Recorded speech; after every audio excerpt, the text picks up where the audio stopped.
I'm very grateful to you all for being here, and most especially, of course, for our distinguished panel. This is a topic that could hardly be more topical. If you have the President of the United States meeting with the Prime Minister of Pakistan, and evidently the topic they will be discussing is the one we're discussing, I'd say that puts it pretty much right at the top of the national discourse. We have a group assembled to cover a variety of pieces of what is very much a multifaceted, well, issue, challenge, debate, whatever you want to call it. I regard this as a vital national capability, first and foremost, and whatever else follows from that, debate, controversy, and policy decisions, should, I hope, be informed by the fact that unmanned aerial vehicles, also known as drones, have proven to be one of, if not the decisive force multiplier for our nation in the conflict in which we find ourselves in a variety of places around the world. I understand that Congressman Heck has other places to be this morning, so we're going to put him, as both protocol and necessity dictates, at the very top of the batting order. He serves on the Permanent Select Committee on Intelligence, where he chairs the Technical and Tactical Intelligence Subcommittee. He is also a member of the House Armed Services Committee and has 25 years of public service in the Army Reserves, not least. He is also a physician and has been a community leader. I won't say organizer because that has all kinds of different implications, but has served his community as well as his country with great distinction. And he's obviously very much a go-to man in terms of this topic. Specifically, should we find, in the interest of comity with nations and organizations and individuals who are unhappy about our use of unmanned aerial vehicles for power projection, some way of accommodating them by restricting their use, or worse yet, from my point of view, giving it up altogether. Congressman Joe Heck, thank you very much for joining us. The floor is yours. Thank you. Well, thanks, Frank. Thanks all of you for taking the time to be here this morning. Just by way of background, before redistricting, I used to have Creech Air Force Base, which obviously is the home to the RPA program for the Air Force. And I want to congratulate the Colonel in the Air Force. You know, just last week they surpassed 2 million hours of the MQ-1, MQ-9 operations, which is an incredible feat in keeping our nation safe. I think over that time, in those 2 million hours, as Frank said, we've clearly seen that the use of RPAs, UAVs, has been an incredible force multiplier for us.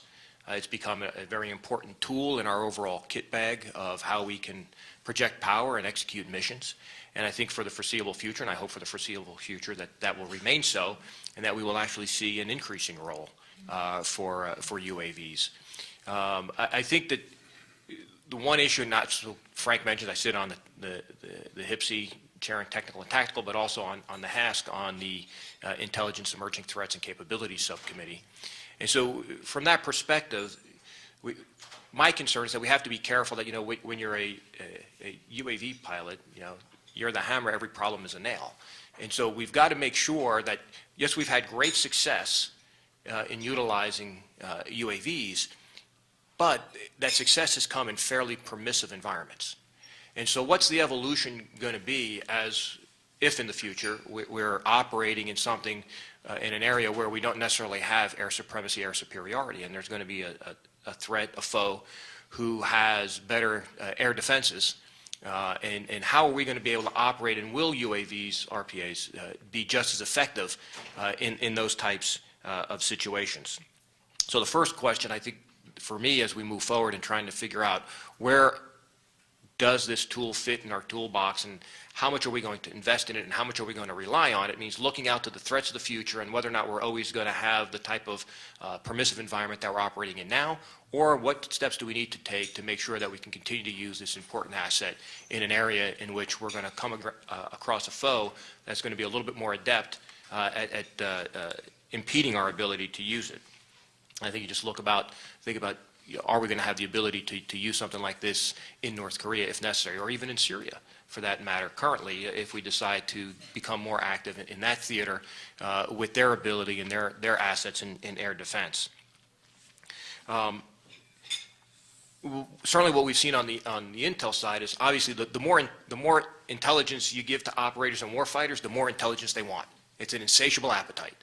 And so there's certainly, for them, not enough ISR platforms available. There's not enough orbits available to do everything that they want to do.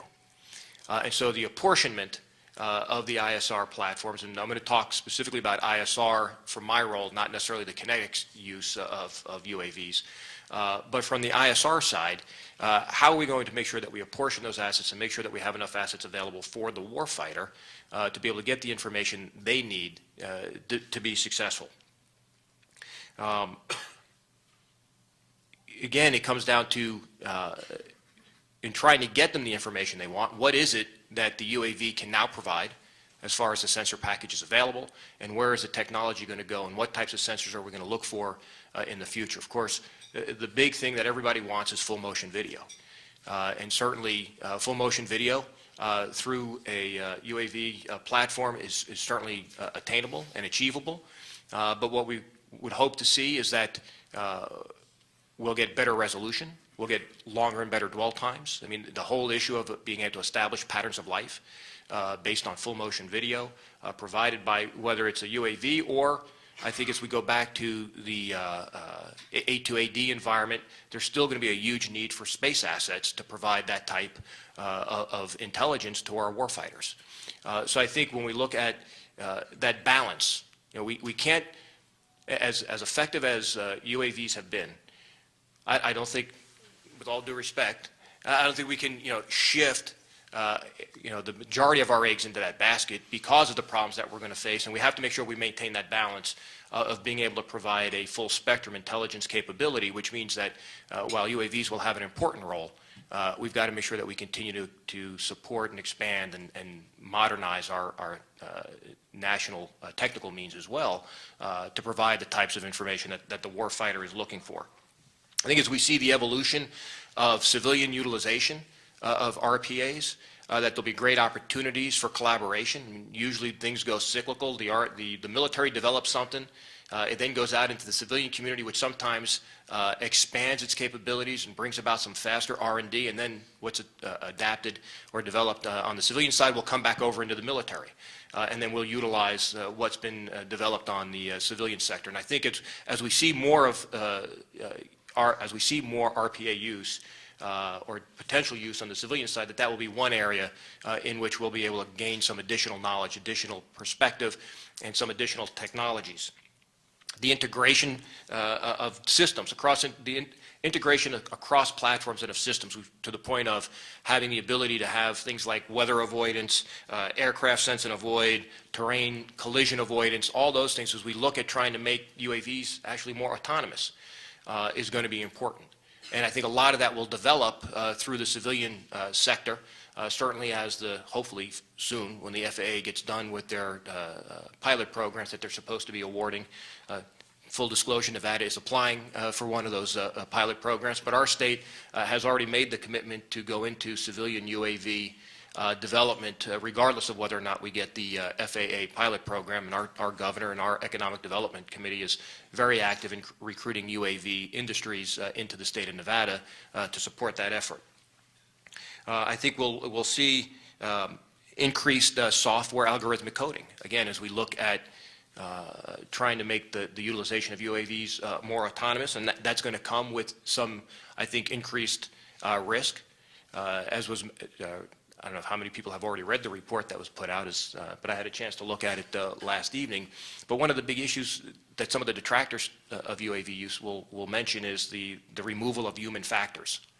And does that make us more willing to be more aggressive in utilizing a UAV against a target?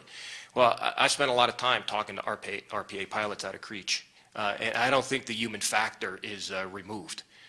When you talk to these men and women that are sitting there actually piloting the aircraft, whether on an ISR mission or on a kinetic mission, there is a human factor involved, and they feel the same stressors and the same angst, and they have the same issues post-kinetic strike.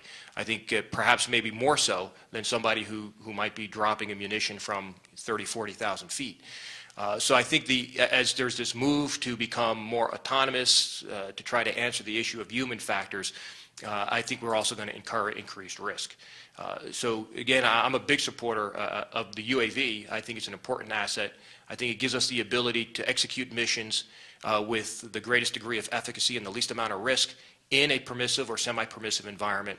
The issue for us going forward is going to be how do we make those assets successful in an environment in which we're going to see some increased air defense and have decreased access to air superiority or air supremacy. And with that, I'll turn it back over to Frank. Congressman, thank you. That was a splendid overview of some of the challenges that we're facing and the likelihood that they will become more challenging in the future. I think it appropriate to turn the mic next over to someone who is wrestling with those problems and trying to solve them, as they say, in real time with the United States Air Force. Naturally, as a pilot, Colonel Tart has a name that he goes by, which is sweet, and I leave it to you to put it all together. But we're delighted to have him with us to talk about what kinds of future military requirements, as well as those that are emerging as we speak, you see the industry having to address and the force having to bring to bear, both for intelligence and for strike purposes and the full spectrum dominance that we're hoping you will have. Congressman, you want to swap that up? There we go. Terrific. Welcome, Colonel. Thank you very much, Frank. It's a pleasure for me to be here, especially next to a gentleman that actually pretty much gave my speech. It's always good in this town to sit beside experts and people that really, they get it. And not just because it used to be in your district, sir, but because of the committees that you're a part of. I think that you identified all of the future challenges, or many of the future challenges that we see eye to eye on in the Air Force. So I'll speak a little bit about, from my perspective as the director of the Remotely Piloted Aircraft Capabilities Division for the Air Force. I have counterparts that I work very closely with in the Navy, a little less close in the Army and the Marine Corps at this point of our RPA development, but I'll keep my remarks really focused on Air Force operations. So I also want to say to each of you, thank you for being here, because discourse in this town is important. In this town that sets the pace, that sets the ground rules, that sets the norms, that sets the media discussion, it's important for everybody to be on the same page.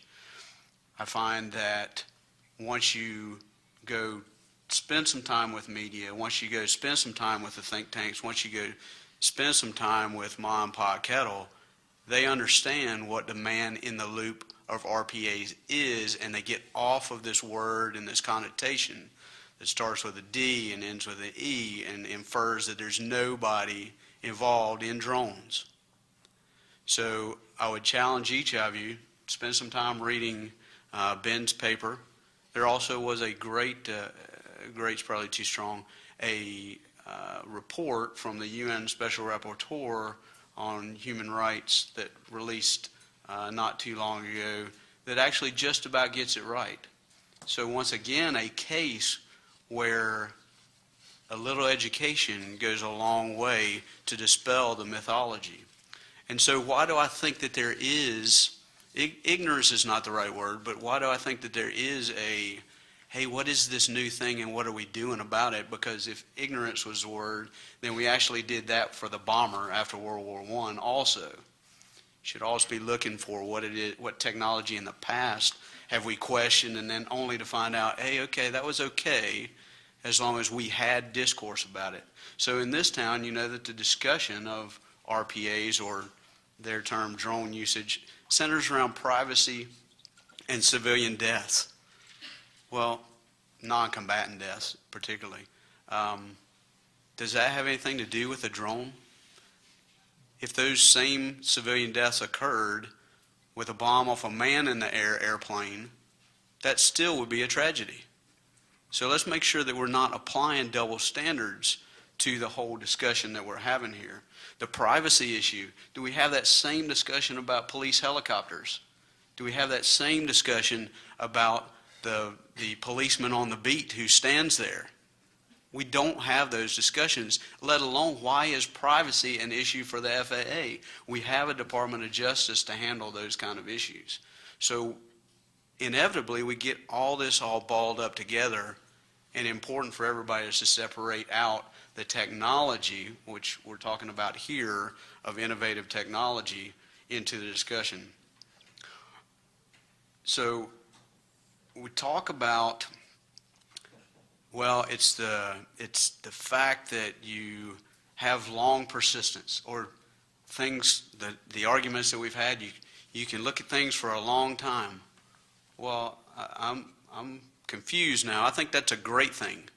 And again, the UN report would say that the fact that you have persistence to be able to develop the pattern of life that the congressman talked about allows you to be more selective when you have to act in the situation.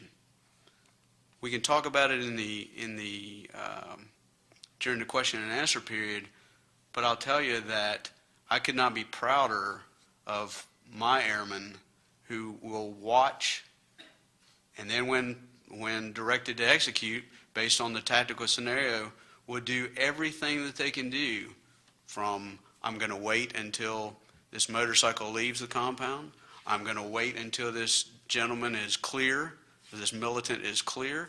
All of the rules of engagement, all of the positive ID that's required, I would tell you with all of my heart that you guys would be proud in this room that we fight every day the American way of war, which is law of armed conflict, distinction, proportionality, and military necessity, just like a man-in-the-air airplane. We must meet all the same conditions. So I'll talk a little bit about some of the other double standards out there that both the congressman will have to face at one time, but right now is brewing in between DOD and Department of State, and members of industry will understand this with regard to international sales and international proliferations. Ben talks a little bit about this in his works, but you find that it's again, I'm in a conundrum of, so I can sell a country a strike fighter, but I can't sell them a 3,000-pound airplane that shoots a 112-pound missile. I find it interesting, the point of view that when people go, well, if we sell this to a country, can we just turn off the switch if they're using it the way that we don't want them to use it? Well, do we have that capability with a rifle or whatever other platform that we have sold to other countries? The immoral distances, the discussion about, well, you're 6,000 miles away, you're not in harm's way at all. Well, since the beginning of time, man in combat has driven himself to put distance between him and the enemy. Whether you're talking about a longbow, whether you're talking about a rifled weapon versus a smoothbore in the Civil War, whether you're talking about cruise missiles. It's not a discussion about the technology. It's a discussion about national will to execute a capability. So I'll leave you and preserve the last bit of our time to be able to go into questions and answers after my distinguished colleagues with things that we are working on, things that we do need to have discourse in. One is the sensors. The congressman talked about HD, and really HD is just like persistence, or high definition is just like persistence. I want everybody making the right identification before you go kinetic. Have to have that. So we're working hard on optics to be able to make that the best it can be. And I'll give you, you've heard my you've heard my accent for long enough now that I make a lot of analogies, Southerners speaking similes and metaphors. But I sure can do a lot more with a HD TV of football than I can with a 7-Eleven video on who the bad guys are. So working on sensors, working on propulsion, data links and information assurance is really important to us so that we can execute missions like counter-piracy, search and rescue, close air support where it's needed. But the things that we should focus on, continue to focus on, is the education versus the hype. Making sure that we understand how DoD resources that are coming back or that may come back from Afghanistan can be applied to help, like in the wildfires in California or other defense support to civilian agencies. And then the last thing that I'll give you that we absolutely need to spend some time on is artificial intelligence. The discourse around that is really important, and it's very murky. I could ask anybody in the room, first of all, what's the definition of autonomy, let alone artificial intelligence? And if you think about it in automation, autonomy, and artificial intelligence, there's a spectrum there that's important to understand. And every person in America needs to understand that, or you totally jump to the conclusion of some killer robot versus another human in the loop there. So with that, I'll pass to my next colleague. Thanks, Great. Frank. Colonel Tart, thank you very much. As I said, you're obviously wrestling with these issues as we speak, so your insights into the challenges you're facing and some of the thoughts as to how we wend our way through them is really appreciated. Both the Congressman and the Colonel have given advance billing to my esteemed colleague, Ben Lerner. I am very proud of Ben. He is a man of many parts, a lawyer by training, who has responsibility for our organization of government relations. He's our vice president for that important function, but he's also become a subject matter expert on a number of things that are very much at the forefront of, as I said, national debate and national security, not least of which is this topic. And he has just completed the paper that's been referred to. We have in your packet an executive summary, which is very short and I think probably doesn't really do justice to the 100 or so pages of the body of the larger occasional paper, but that will be available to you as if you'd like to take a look at it as well. I really thank you, Ben, for trying to get your hands around not so much the hardware questions that the Colonel's struggling with most immediately, but sort of the policy and technology issues as they relate to the hardware issues. And so walk us through a little bit of the debate. I didn't mention yesterday's news item, of course, which was the Human Rights Watch and Amnesty International condemnation of the Obama administration for engaging in war crimes. But that, like the conversations with the Pakistanis today, just further emphasizes the importance of this debate. So thank you for joining us and for informing it. Thank you, Frank, and thanks to all of you for being here today. In the spirit of the topic, I'm going to give a brief high-altitude overview of the paper that we recently published at CSP. It's been referred to on UAVs and the use of force. You can call it the executive summary. First, some background on why we wrote this paper. In general, the topic of how the United States uses UAVs has received a great deal of attention, both nationally and worldwide. Much has been written about it.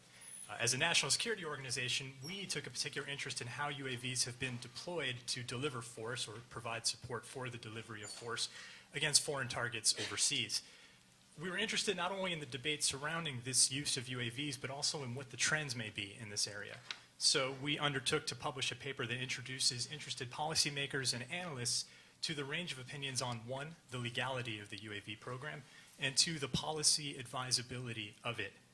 Throughout the paper, we also examined the trends in UAV technology, law, and policy, again dealing solely with foreign targets overseas. The overall goal here was to provide readers with a snapshot of analysis in these areas using interviews with primary sources as well as secondary source research from across the opinion spectrum, so from the Heritage Foundation to Human Rights First and a whole bunch of folks in between.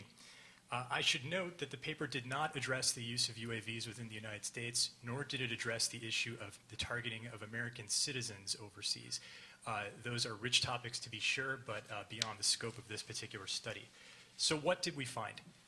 First, a quick word on technology. We learned that there are significant trends taking place in the development of UAV technology relevant to their use for ISR purposes, in support of lethal force and for the delivery of that lethal force itself. The trends include continuing demand for UAVs for ISR and munitions deployment, the extension of the geographic range of UAVs, and you see some of this in the carrier landing that took place a few months back. UAV designs incorporating greater levels of autonomy, increasing precision and maneuverability through innovations such as smaller, lightweight UAVs with smaller munitions, and finally, increasing proliferation of UAV technology to both state and non-state actors with potential dual-use capabilities between ISR and weapons deployment. So from technology, we then move on to law. For this section, we began with international law on the use of force, looking at the opinions both on compliance with the law and future direction of the law. Some of you may already know that international law dealing with force can roughly be divided into two areas. It's called in Latin jus ad bellum, where the laws governing when a nation may resort to war, and jus in bello, or laws governing how a nation must conduct itself during a war. On jus ad bellum, we saw that the Obama administration argues that the use of UAVs abroad complies with jus ad bellum, asserting that UAV strikes are consistent with the right of self-defense, that the decision to use force is both necessary and proportionate, and is in response to an imminent threat posed by terrorist organizations. Some scholars agree with this, while others argue that the administration is changing the traditional understanding of what constitutes an imminent threat. Scholars also disagree on whether a state has a legal right to exercise self-defense against non-state actors inside the territory of a state that did not itself carry out the attack, and on whether the consent of such a state is required before action can be taken. The question of whether Pakistan has consented to UAV strikes on its territory is a topic of much conversation in the literature and in the course of the interviews conducted for the study. So this raises the question, how could the technological capabilities of UAVs bring about changes in the international law on when a country can use force? Here we get into some trend assessment. Based on interviews and a survey of the literature, the study identifies three outlooks on the development of jus ad bellum trends relative to UAVs. One, the view that jus ad bellum needs to be adjusted to account for UAVs in a way that ultimately tempers their use. Two, there's the view that the current jus ad bellum is really all that's needed to govern UAV use, although depending on who you ask, current jus ad bellum should either be interpreted to restrict their use or to expand their use. And three, the view that current jus ad bellum principles are inadequate to address terrorism and need to be expanded to address this particular threat. Next, within the legal section, we move on to the question of whether the United States is indeed in an armed conflict. If it is, then jus in bello, or laws of war, also sometimes called international humanitarian law, apply. Again, there's a range of opinion here as to whether we're using UAVs in the context of an armed conflict. This is really where we get into the debate about the concept of so-called hot battlefields, meaning can we apply the laws of war, for example, outside of Afghanistan? Lots of different opinions here. Assuming we are in an armed conflict, that gets us into whether the United States is following the laws of war. The laws of war being necessity, distinction, proportionality, and humanity. While the Obama administration and many scholars assert that use of UAVs complies with all of these rules, and indeed some argue that jus in bello requires the use of UAVs, given their precision levels relative to other weapons available, others of course disagree. On the question of whether UAV technology advancements will yield trends in the jus in bello body of law, scholars in this study focus primarily on two things: the effect of UAV technology on requirements concerning civilian casualties, and the effect of the increasing autonomy of UAVs on jus in bello generally. I'm going to move quickly now onto domestic laws governing the use of force with UAVs. In this area, the paper looked at three select issues, and there are many, but we zeroed in on three. First, whether UAV strikes comply with the terms of the 2001 Authorization for Use of Military Force. Two is whether UAVs trigger the War Powers Resolution, requiring congressional authorization for the use of force, and we saw this debate play out during the campaign in Libya back in 2011. And three, whether there ought to be a separate judicial entity, referred to by some as a drone court, to conduct judicial oversight over UAV strikes. Again, a range of opinion on all these subjects. Some of the additional trends, or in the view of some scholars, hoped for trends, touched on in the legal section include the idea that The U.S. should move back to terrorism as a law enforcement problem rather than a war-fighting problem. There is the view that was expressed that the United States will continue to be criticized for its use of UAVs outside of hot battlefields, but over time, the terrorist threat will continue to require their use. And finally, that UAVs will continue to play a critical role in assisting allied governments with territorial denial to jihadist organizations, all of which could have legal implications. That kind of wraps up the law section. I'll just quickly run over the policy section. Although UAV strikes against terrorist targets have eliminated leadership and other key figures in al-Qaeda and its associated forces, 3 common policy objections persist in their use. First is this concept of what I will call, and a lot of people refer to as blowback. This idea that UAV strikes create resentment on the ground that ultimately fuels recruitment for terrorist organizations, and more broadly, that these strikes create resentment amongst our allies on whom we rely for counterterrorism cooperation. Second, there's the argument that UAVs create as we've heard alluded to today, a dehumanization of warfare, both in terms of removing the UAV pilot from the physical battlefield and in terms of government willingness to resort to force absent national deliberation as a result of the advantages that UAVs provide. Finally, there's the argument that as other nations acquire UAVs, the manner in which the U.S. uses UAVs could encourage other countries to use them as well in ways that we might object to down the line. Possible policy trends in this area. There's a projection for increasing scrutiny of UAV use in the context of force, followed by the public's eventual recognition of national security benefits that UAVs provide. There is some considerable call in some quarters for a sort of normative framework, whether treaty or something less binding than a treaty, to govern the use of UAVs, particularly in light of concerns about proliferation. There's the projection that UAVs will prompt a new paradigm for the use of force that falls short of fully formed armed conflict. And there's a call for the U.S. to be held accountable for when other nations using intelligence provided by American UAVs carry out force that results in civilian casualties, even though the U.S. did not carry out that attack itself. And for that line of thought, I'd refer you to Mike Ozenko's piece from Council on Foreign Relations. Finally, the study briefly explores the policy implications of more restrictions on UAV use. Among those interviewed, there is concern that curtailing or eliminating UAV use would be a major setback for American national security and would actually endanger civilians on the ground by exposing them to more indiscriminate violence, either from terrorist organizations or from allied governments who would feel compelled to intensify combat against these organizations absent our UAV support. There's also concern that a drone court would effectively end the UAV program, as such an institution could not keep pace with the fleeting nature of the intelligence that guides these strikes. In conclusion, this study is not meant to be a comprehensive look at all of the issues and arguments that are out there concerning the use of UAVs in this context, but it is intended to be a primer of sorts to help readers understand where we are on this question and where we might be headed. And with that, I'll conclude. Ben, terrific. Thank you very much. And again, I commend to everyone the paper, both the short form of it here and the longer form, as it wends through a veritable thicket of the challenges that we're asked to understand and make sense of, and are trying, I hope, with the help of these folks to do today. And to wrap things up, I'm very pleased that we have someone representing industry in this space, indeed someone who has spent a prodigious amount of time in industry, including 19 years at Northrop-Grumman, working on these sorts of programs and capabilities, making them available, making them affordable. He also serves as the president of the DC Capital Chapter of the Association of Unmanned Vehicle Systems International, also known as AUVSI. He is Dr. Michael Keegan, and it's my hope, Michael, that you will help us understand a little bit of obviously the industry perspective on this, but some of the challenges that you particularly are wrestling with to try to bring the full potential of unmanned aerial vehicles. I'm never quite sure what to call these bloody things. Remotely piloted vehicles, not drones, needless to say, but call it what you will. We're glad to have you with us. Thank you for joining us. Thank you. Is this mic? Okay. Yeah, a little bit intimidating. Wow.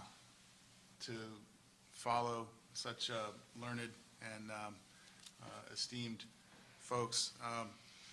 I'm here today representing about 500 system practitioners in unmanned systems from AUVSI and the local chapter today.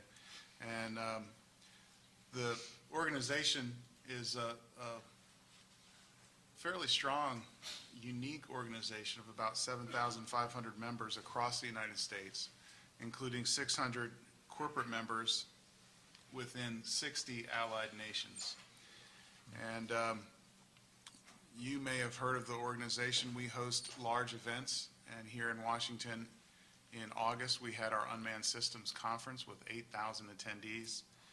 And we also host a Driverless Car Summit annually and Robotics Week on Capitol Hill. We pride ourselves on providing STEM and educational opportunities for youth and students within the United States. And a couple of the highlights there: intelligent ground vehicle competition, which had, I believe, over 100 participants across universities. And another one I'll just mention really quickly, RoboSub, where we have underwater unmanned vehicles.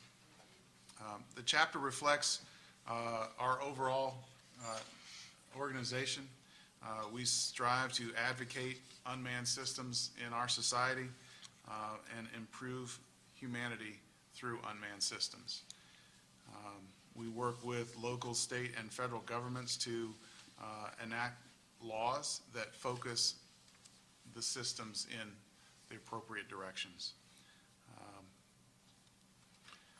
We, within the chapter, had a recent event at the Reserve Officers Association, and we highlighted unmanned systems for peace building and stability operations. We had participation from NATO, UN, DHS, and DoD, and we discussed policies and innovations related to unmanned systems in that context.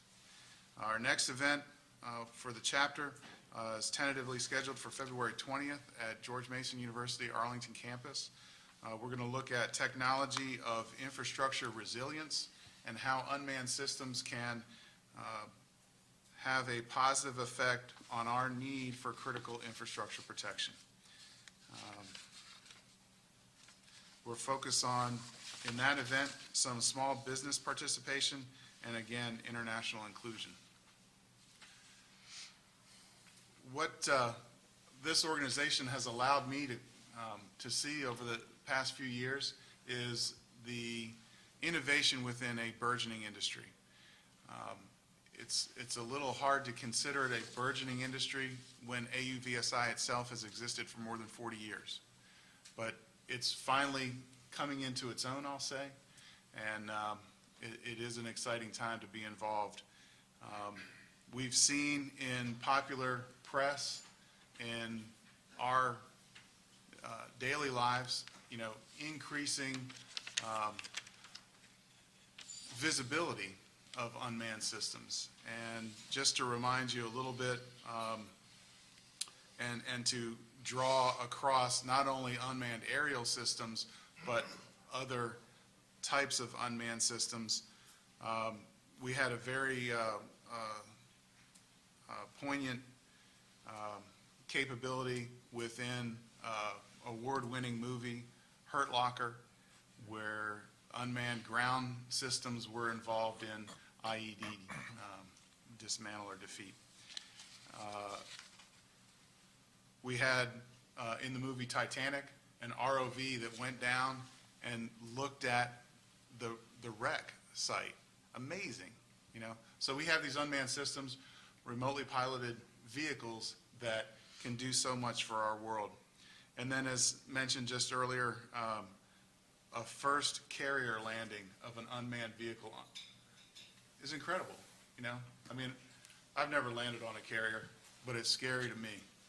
And, and now to think about an unmanned system doing that, wow.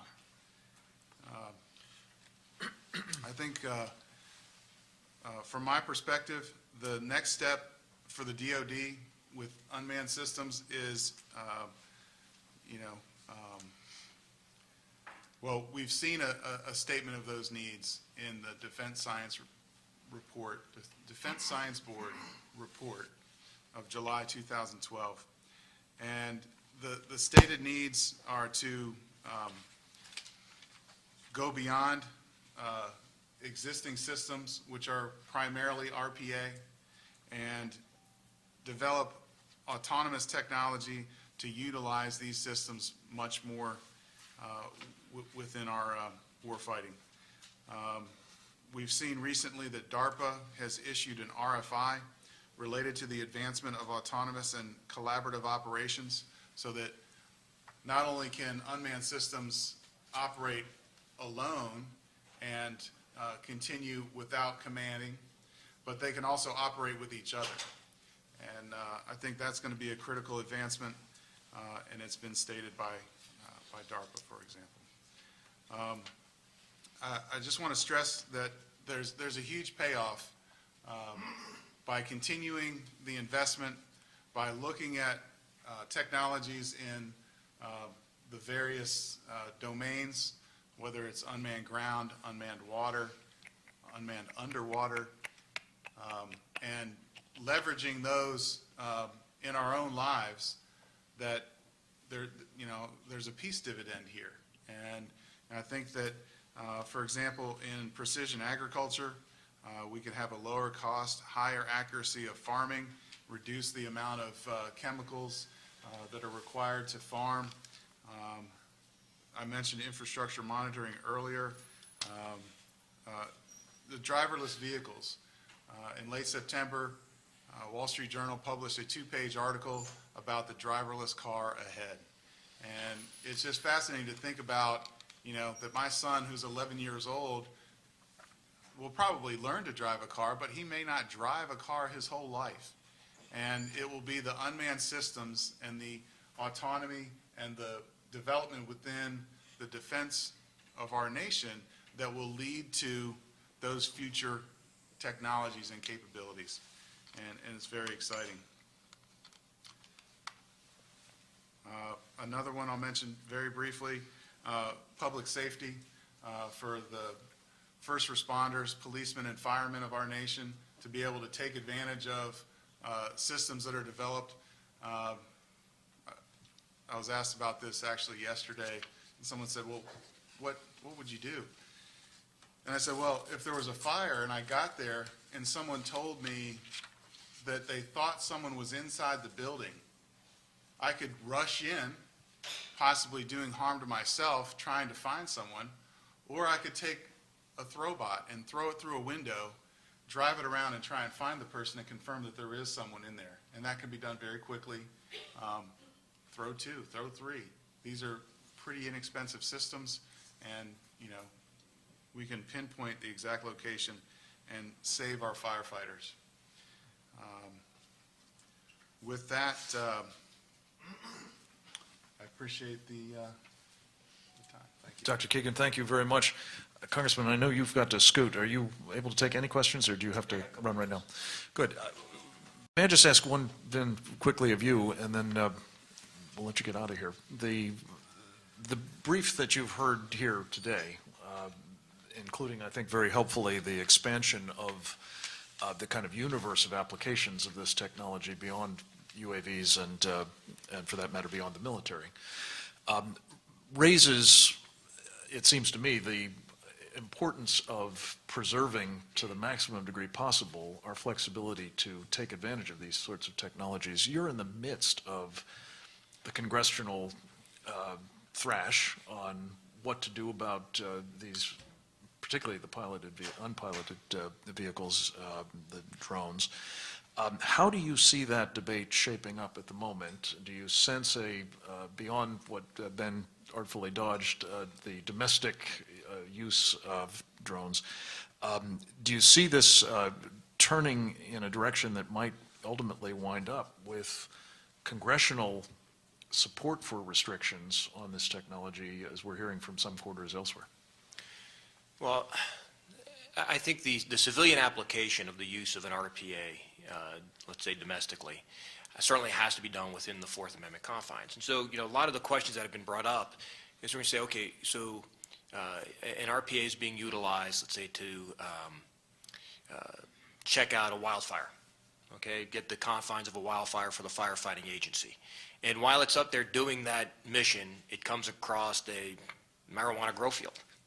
Okay, what then can happen with that information? Because it wasn't the primary purpose of the RPA being up. It was, collateral information that was found. Does that now then lead to a warrant or some type of law enforcement activity? And I think those are the questions that Congress is going to have to wrestle with. Certainly there is an important utilization of the technology in the civilian sector. It's a lot easier to send a small RPA down a pipeline looking for leaks than having to go and send somebody out, or certainly in the wildfire. Having worked with law enforcement for many years as a member of a search and rescue team, it's a lot safer to send an RPA up looking for a stranded hiker than it will be to have what we were using Bell Jet Rangers and UH-1s, flying a full crew. So there's a lot of safety perspective in utilizing the RPAs, but we have to make sure that in utilizing them in those situations, we address in advance the potential concerns about information that might be found that could lead to some type of law enforcement activity.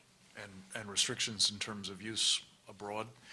Restrictions, I think that the international community is always going to cry out against those that have a technology that they don't have. And I think that as we see proliferation and we see that other nations develop the ability to utilize RPAs, that the international outcry from state actors is going to die down, because they don't want to be the ones left without the shiny toy.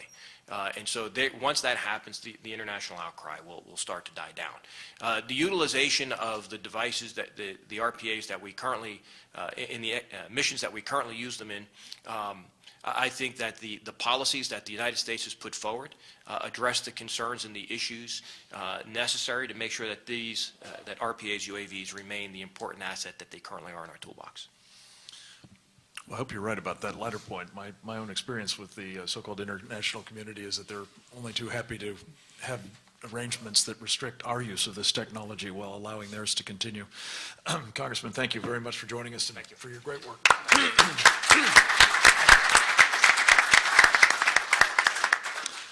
Let's open it up to questions. There's a mic in the back of the room, and I believe I see a hand raised. What if you'd, well, you're going to have to ask it of somebody else, or he's going to have to take it on the fly. I'm a retired FBI agent, and many years ago, whether I was doing surveillances from the air or from the ground, there were occasions where I'd see evidentiary material in plain sight. So you suggesting a difference if it's seen in an RPA who happens to be doing surveillance in a fire, as opposed to an agent in a plane or on the ground? No, what I'm suggesting is we have to make sure that we address that issue before it happens, and make sure that we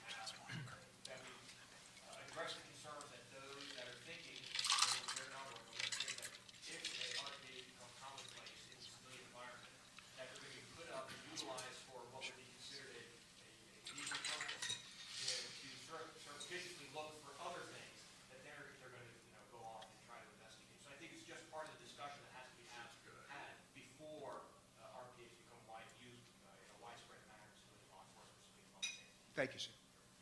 Thank you again, Congressman. We appreciate it very much. Other question? Right over here.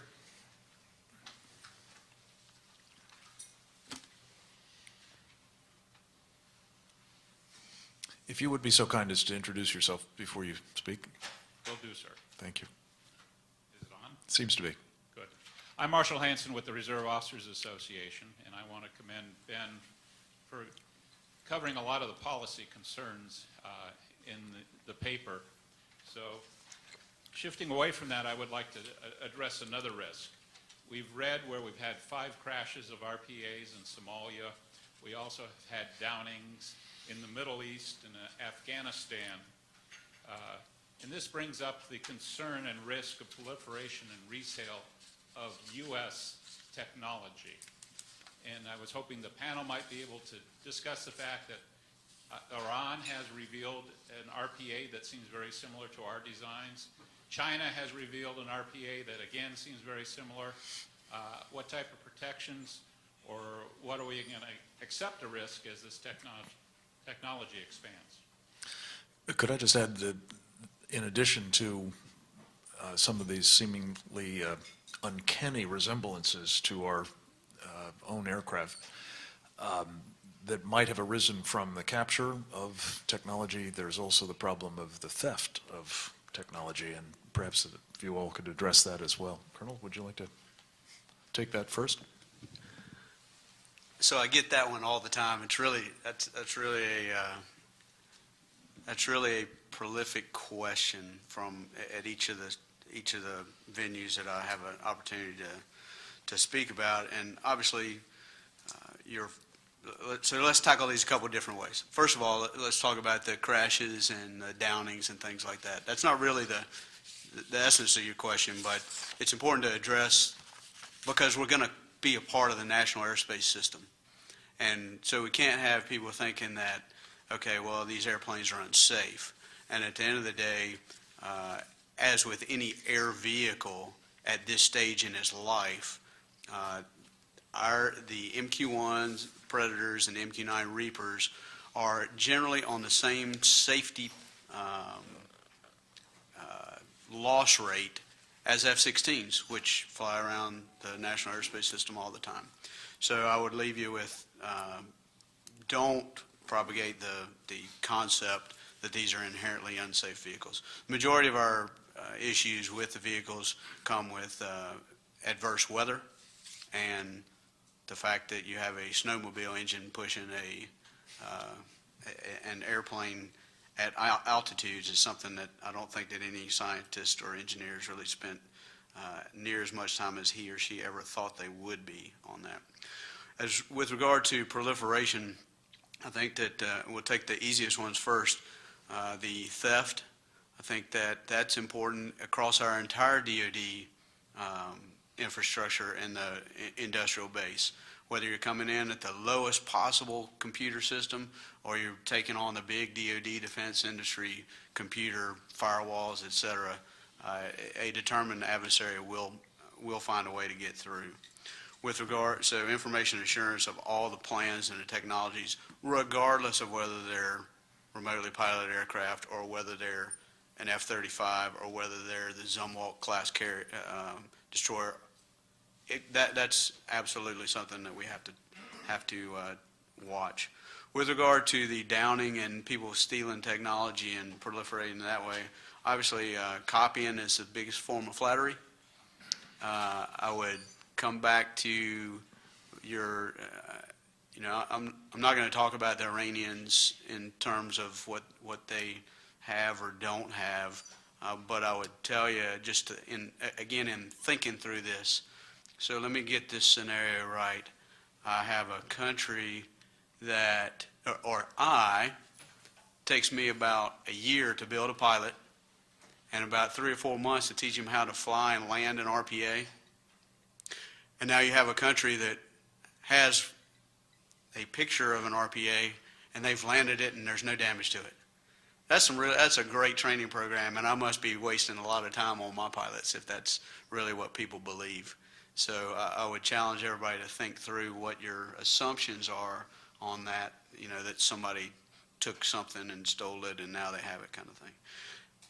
But to wrap all that up, since the beginning of time, whether you're talking, and even particularly in airspace and aviation, laws of physics matter a lot, and the way that you structure stealth, the way that you structure RPAs, the way that you structure airplanes that are going to fly for 24, 36 hours, that matters, and there's really only a few ways you can do it.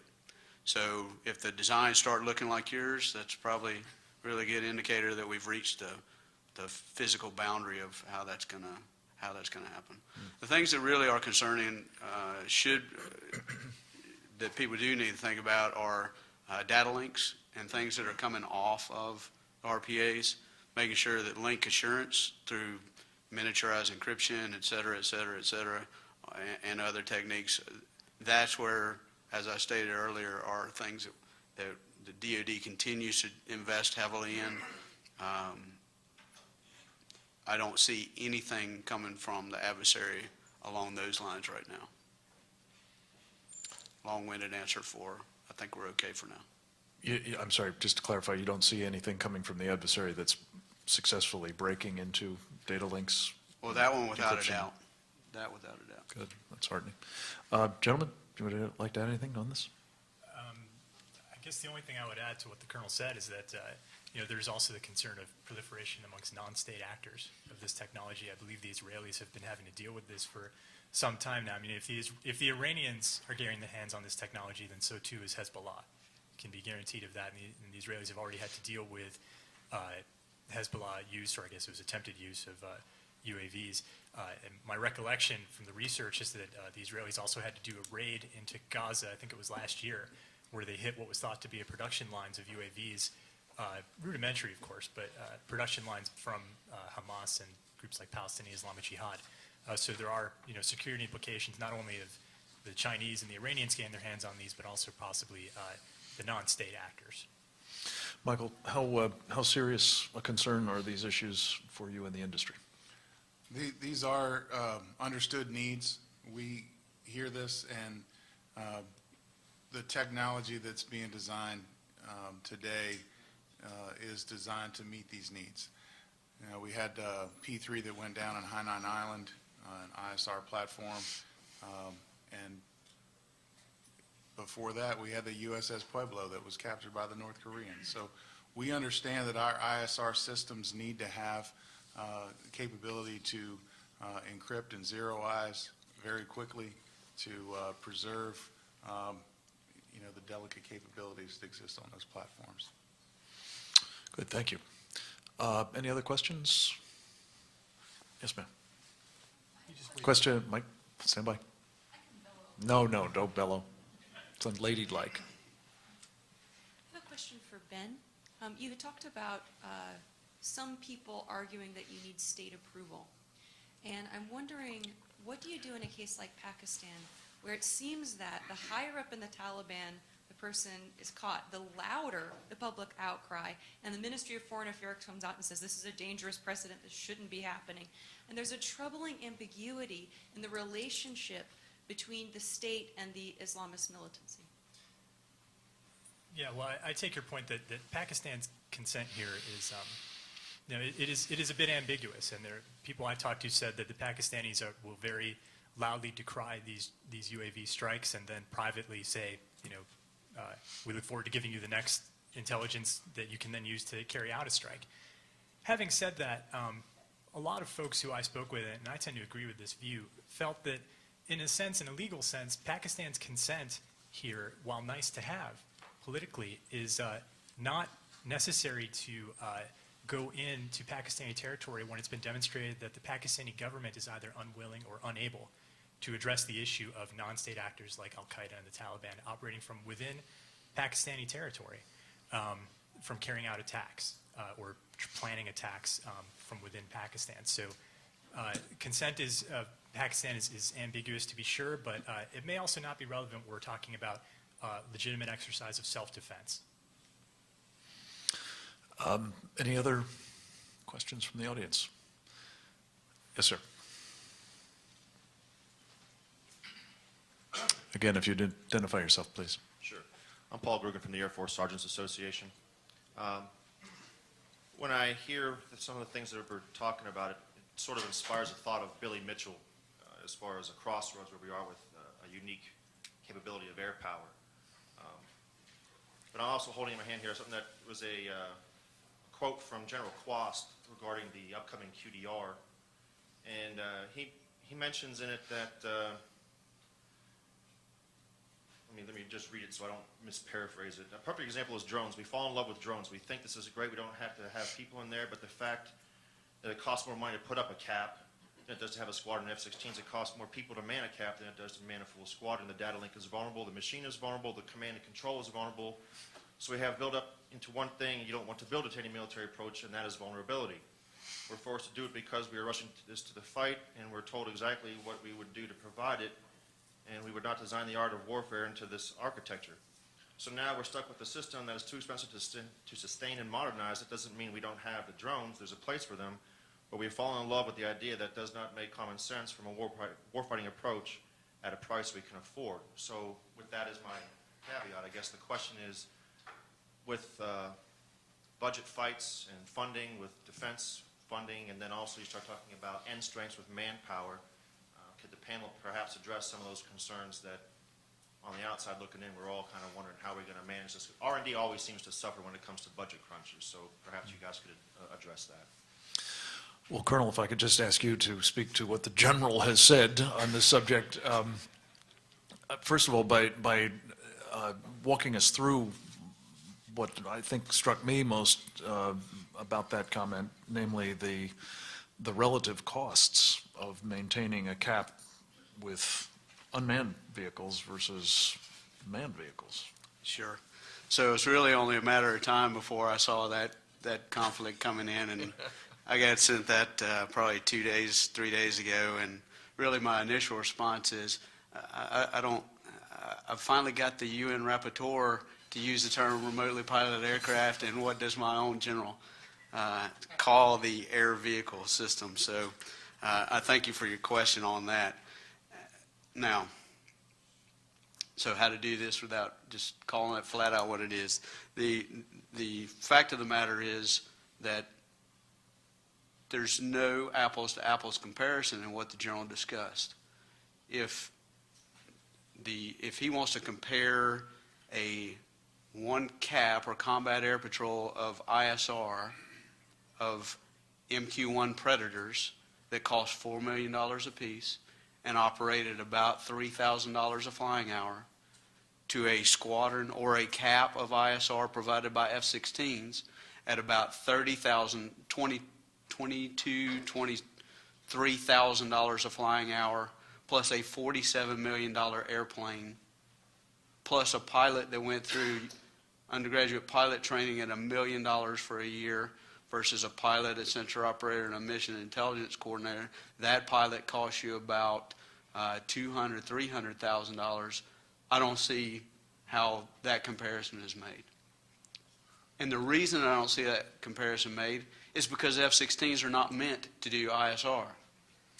So I'm at a loss for why he chose those as comparisons, unless the fact of the matter is for me to put up one cap that will fly for 24 hours a day, 7 days a week, 365 days a year. I need 45 people, 45 air crew members. His reference to the F-16 squadron is about 30 pilots in that squadron. So yes, 45 is more than 30. But the comparisons of aircraft costs, training costs, and the operational costs, I don't find those to be anything worth what I would, I would not have made those comparisons. Well, plus, Now- the last time I checked, the pilots aren't flying those aircraft by themselves. They've got a considerable tail. So, and that's, the tails matter, and I didn't want to be too harsh on that, the fact to be able You're to. doing admirably, Colonel. Carry on. To be able to put up two F-16s requires KC-135 tankers and all the associated, there's just secondary and third order consequences. Now, so wrapping up what you really are asking about in today's budget environment. F-16s are all bought and we're not buying any more of those. RPA are really the legacy RPAs, MQ-1s and MQ-9s. We're still catching up with the things that we needed to do with those. I wouldn't say there's a significant amount of RDT&E in there relative to the size of the program, but we are talking about 300 to 400 airframes. This is not a small niche boutique fleet. So it's going to cost a little bit of money, but as I told the congressman and talking to Ben earlier today, there really is no sacred cow in Air Force and I'll go out on a limb on DOD budgets underneath the current situation. So you will see a reduction in RPA caps that will be coming along. Now, I'll wrap that up with what was General Quas actually asked at the beginning of that where he said it's a perfect example. What he was asked really was, you said that the QDR needs to take a sobering look at technology. And I think that really, he pulled an example that I wouldn't have pulled, but I think that his point was that, yes, we absolutely do need to look at how technology makes you more efficient and more effective. And then, of course, we need to talk about the policy piece. So, Michael, do you want to say anything about the R&D element of this, how you as an industry leader view the prospects under particularly budgetary stringencies we're working in? I think that in industry, we do understand that there is a change coming, and that, you know, the next fight will be much different. And current systems will have different applicability within that fight. And so, you know, we're open and available as to what is needed. And I think that as the nation works through a QDR, as they work through looking at what's needed in the future, there will be a balance of unmanned and manned systems. And how those work together is going to be where I think some of the RDT&E is going to be spent, making sure that we have the interoperability among systems. And you know, that's really where some of our greatest technology needs are going to be.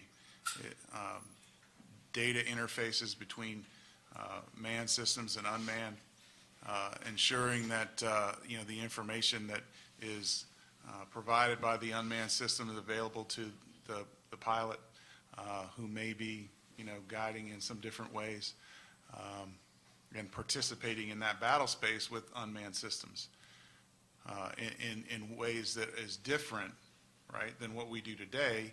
We have a guy sitting, you know, in the back echelons and operating an aircraft.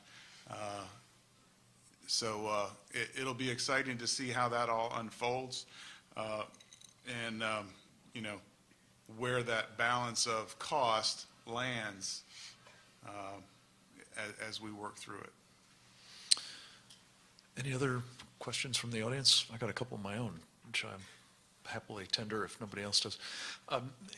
Colonel, let me ask you to address something that the Congressman spoke of at the very beginning of his comments. The permissiveness of the environment. We've been, to some extent, shooting fish in a barrel, I guess is one way of thinking of it, by being able to operate with really impunity over airspace in Pakistan and Yemen and other parts of the world to varying degrees. If that changes in the future, do you feel, especially given the answers to the previous question, that we have the technology, the mastery of its application that will enable us to continue to be able to use these systems effectively, even in a more hostile environment? sure. So thanks for that, Frank. So I'll answer. There's two aspects that are important to point out here. And first is really the fish in a barrel piece of that, of, you know, air power to this point, we could actually strike more targets than we could find. I mean, we could find more targets than we could strike. You had the ability to find the ball bearing factory, you had the ability to find the tank column, you had the ability to do all that, and you had to generate all these sorties to be able to carry enough weapons with enough precision to be able to strike. Now, the toughest task is finding the targets, particularly whether you're talking about homemade explosives, whether you're talking about people who are intermingled with the urban population, whatever it is. To be able to find that and to be able to strike that is a very, very difficult, and to be able to do it again with all the ethical, moral, and legal authorities and differentiation that you need is really quite a tough task. With respect to carrying that out in permissive environment,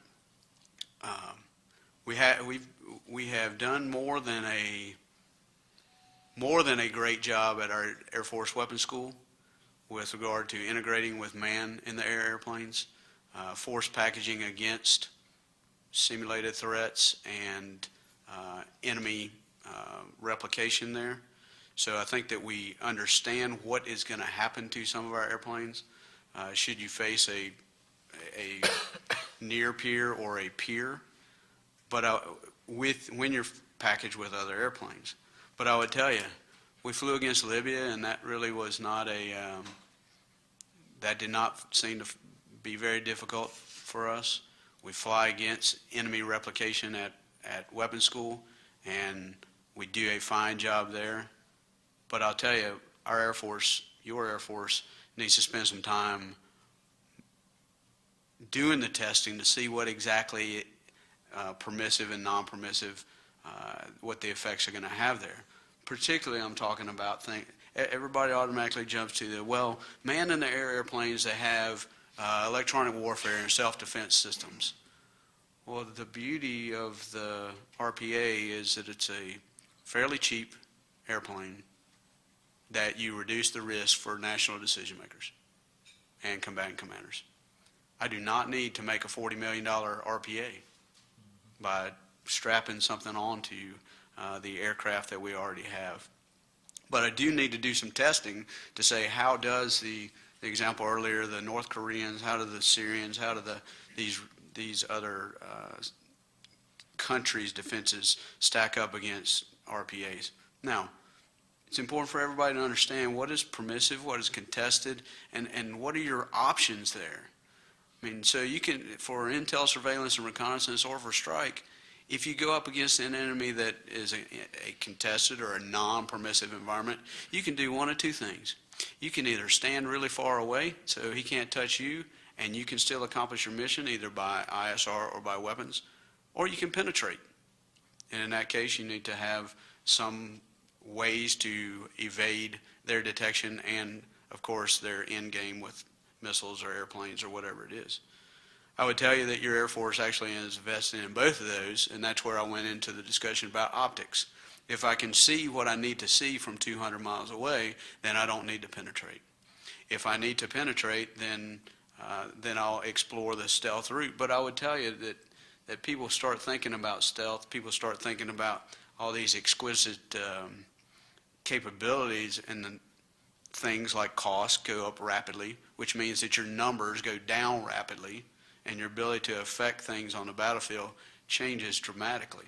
I would also tell you that the congressman had the best word of the day, which is balance, and you have to balance your high-end capabilities with your low-end is not the right word, but you're more of a truck versus your sports car models. And at the end of the day, you need to look at how often and what's the probability and what's the potential of if you don't achieve success in that versus what else you need. For instance, some would say, hey, in the last 50 years, we've needed stealth for 9 days. Okay, that's a fact. But you really, really, really needed it at that time. You had no other option to use at that time. So those are some of the struggles that will come out of this, the POM budgeting cycle, and for that matter, for QDR, when we discuss what are you going to do with airplanes that really were honed for this, and how are you going to use them in the future. So. Great, thank you. Ben, in addition to the expertise that you've recently cultivated on this issue, you've spent a lot of time at the Center on Arms Control questions, and I want to visit with you a little bit about how the practice of cultivating international norms, sometimes without our direct involvement or assent, can nonetheless wind up creating an environment in which restrictions are brought to bear on our own systems. To what extent, for example, as you look at the efforts that are being made by some of the people that you've canvassed or studied to promote restrictions, and going back to something we talked about with the congressman, that maybe later they'll not want these norms, but for the moment, a number of them are happy at least to have norms imposed that restrict us. Do you see that taking place in a way that would actually make it harder for us to utilize the technology advantages that we currently have? And in that regard, you might speak to the possible application here of a treaty that we've actually have signed, the Arms Trade Treaty, and whether that might impair our ability to provide this kind of technology to friends of ours. Well, there, amongst the folks that I interviewed, there was definitely a sense from some, particularly on, I'll just call them the human rights advocacy side of things, that definitely are concerned about the lack of what they would describe as a normative framework. By normative framework, I mean anything from a binding treaty, which many of them acknowledged is probably a non-starter in the United States Senate, and I think with good reason, to just sort of, normative non-binding frameworks that, sort of understandings between governments, in terms of best practices. Someone referred to the Guantanamo model. I think it might have been something like the Copenhagen model or something like that, but dealing with how we treat people captured on the battlefield. Again, this was not a treaty we signed, but this is sort of a model that was apparently integrated or adopted into our government practice. So, but interestingly enough, some of the folks I talked with also insisted that they themselves were actually not trying to argue for a change in international law when it comes to how we deploy UAVs. Gentleman from Human Rights First, who I spoke with at length, said, we're actually just arguing that current law as it stands is what should be governing UAVs, and it's just that the United States government is not properly applying that law, which I of course disagree with, but that is sort of the tack that some of them take. They would argue that it's the folks who favor the use of UAVs who are arguing for a change in the law to accommodate their practices. And again, there's a lot of disagreement on exactly who's arguing for what here, but as you read the paper, you sort of get a sense of sort of how these different arguments are being framed. As far as the Arms Trade Treaty goes, the expert on that around town is a guy named Ted Bromond over at the Heritage Foundation. I encourage you to read his work carefully on the Arms Trade Treaty. I've heard inklings here and there that the Arms Trade Treaty might have some effect on the proliferation of this particular platform. I have not seen anything specifically speaking to that, so I'm afraid I cannot do that either. Would you like to say something on that, Michael? Yeah, can I just comment that I think from an industry perspective, what I hear from the members of AUVSI, there is a lot of focus on ITAR restrictions that, we have capabilities that others are producing and selling, and that, there's a strong desire to be able to provide some of these capabilities, and those restrictions are really severely limiting and allowing some of our, what I'll say, competitor nations to get out in front of us. One of the examples that was stated pretty specifically was Israel, and the unmanned systems that they're producing. They're, from the perspective of some of our members, stealing our business.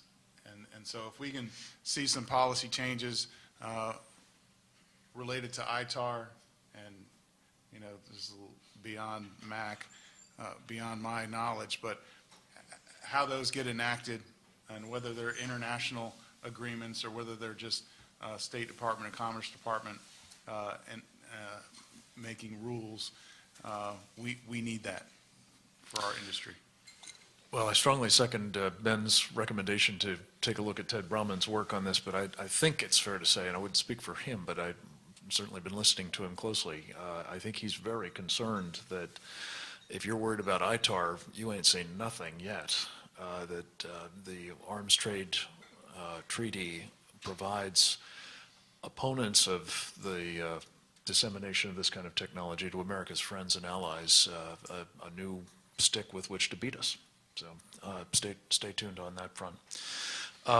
Colonel, back to you, if I may. One of the things that you've touched on, and several of the other panelists have as well, is the man in the loop piece of this. There's been talk about, more autonomy, more self, I guess, operations. And yet you've made a point of how considerable the investment is in training your personnel and having them weighing carefully through the ability to loiter and observe the constraints that minimize the undesirable, collateral damage, if you will. How do you see that changing over time? Is the inevitable trajectory of this technology that it does become more independent and autonomous, or do you see this really being something that will be a necessary feature of operations to have that man in the loop? So that's such a multifaceted question with respect to kind of where you are now, what your understanding is of the terminology, and where you think we're going. So I'll start really with and I said the three words earlier, and again, this is just my boiling this down to automated, autonomy, and artificial intelligence. Mm-hmm. The Defense Science Board wrote a really good paper on autonomy and warfare, and DoD instructions are very, very clear about what autonomy can and can't do with respect to weapons employment versus ISR, et cetera. I would tell you that right now you have a trained air crew backing them up as a tremendous source of analysts, remembering that you're on the ground, so you actually have access to every intel analyst that can get on a telephone, for that matter, to make sure that your calls are as correct and as precise as you can. I would tell you that, and this is one thing that I said that we need to have the discourse on, in the future, the discussion is that you have so much big data that you have to do some automation with the processing, exploitation, and dissemination, or the PED. So the automated analysis is the part that I think will be one of the challenges there, how to regulate that to get as good an answer as you get currently with a team of analysts. Because at the end of the day, that analysis on who that individual is or what that individual is doing or what the scenario is the very start of the engagement process. Now, I'll tell you, and I'll kind of tie it back to what you asked Ben about international partners and norms. The DoD is very clear with respect to Joint Pub 3-09.3 is a close air support and how you conduct close air support operations. And in that, it lines out a number of who needs to be involved, what their verbiage needs to be precisely, and what rules of engagement they could be applying based on whatever your theater is. That norm is actually the way we train Italians, British, French, et cetera, who have come to America to learn how to fly MQ-9s. So I think there is a framework going forward with how we set up the norms there. But I would tell you that autonomy in the analysis piece is something that we're all going to have to pay really close attention to, because again, if you get that wrong at the very beginning, then the momentum has started and you have to really use all your safeguards to preclude something unwanted from happening. But again, I'll go back to a day in the life of a crew that knows that they've been watching a situation. If you can see the enemy firing at U.S. forces or coalition forces, you're working under a different construct than you are of pattern of life development, and this individual has done something to U.S. forces in the past or poses an imminent threat. In that pattern of life, getting that right is important. Getting what could go wrong is really important. At any time that I'm flying or any of my crews were flying, you knew exactly where the closest non-combatant was. And you watched that the entire time. You knew that what you were doing was going to be legal, ethical, and morally sound, because you had the tool, the RPA, to do that.